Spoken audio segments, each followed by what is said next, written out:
YouTube ਦੇ ਪਿਆਰੇ ਦੋਸਤੋ, मैं ਅੱਜ ਬਤੌਰੇ ਇੱਕ ਜ਼ਮੀਂਦਾਰ ਘਰਾਣੇ ਦੇ ਫਰਦ ਦੇ ਤੌਰ ਤੇ ਬੜੀ ਜ਼ਰੂਰੀ ਗੱਲ ਤੁਹਾਡੇ ਨਾਲ ਕਰਨੀ ਹੈ।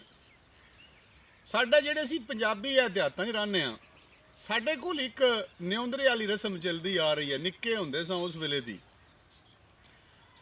ਮੈਨੂੰ ਵੀ ਹੁਣ 2-4 ਇਤਵਾਰ ਵਾਲੇ ਦਿਨ, ਹਫਤਾ ਇਤਵਾਰ ਵਾਲੇ ਦਿਨ ਸ਼ਾਦੀਆਂ ਤੇ ਜਾਣਾ ਪੈਂਦਾ।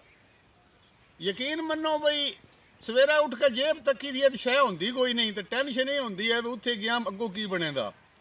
ਮੈਂ ਆਪਣੇ ਸਾਰੇ ਜਿਤਨੇ ਵਿਊਅਰਸ ਨੂੰ ਉਹਨਾਂ ਇਸ ਤਾਰੀਖ ਦਾ ਹਿੱਸਾ ਬਣਾਉਣਾ ਚਾਹੁੰਦਾ ਵੀ ਆਓ ਅਸੀਂ ਸਾਰੇ ਰਲ ਗਏ ਇਹ ਫੈਸਲਾ ਕਰੀਏ ਇਹ ਜਿਹੜੀ ਨਿਉਂਦਰੇ ਵਾਲੀ ਇਹ ਜਿਹੜੀ ਸਾਡੇ ਸਮਾਜ ਵਿੱਚ ਰਸਮ ਹੈ ਇਸ ਨੂੰ ਖਤਮ ਕਰੀਏ।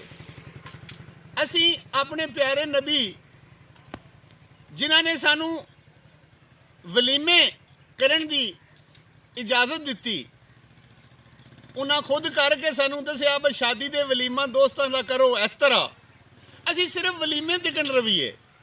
साडी शादी जिहड़ी हुंदी है उहदे विच सिर्फ 2 गल्लां जिहड़ियां इस्लामी ने, एक जिहड़ा असी निकाह पढ़ाते हैं तो एक जिहड़ा असी वलीमा करते हैं। तो मेरी दोस्तों के गुजारिश है बस जिहड़ा वलीमा असी करते हैं अल्लाह के नबी के दसे हुए तरीके के मुताबिक उहदे ते जिहड़ी है कभी रस्म नाल असां निउंदरे वाली शुरू की है। आ जाओ अज तो फैसला कर लीए असां ये छड्ड देनी है। जितने लैवल तक 10, 20, 50, 100, 200, 400 जितने दोस्तों लगदियां नूं खाना असीं आसानी नाल दे सकते हैं, अच्छे तरीके नाल दे सकते हैं, सुन्नत मुस्तफा के मुताबिक दे सकते हैं, वो असीं देईए तो ऐलान कर दईए कि साडे चों किसी ने निउंदरे वाला काम नहीं करना। यकीन मनो मैं जिसले सवेरे शादियां ते जाना हुंदा तो मैं आप ज़हनी तौर पर परेशान होना भी उत्थे हुण बाजी या निउंदरा किवें देना है। बहुत शुक्रिया, बहुत मेहरबानी।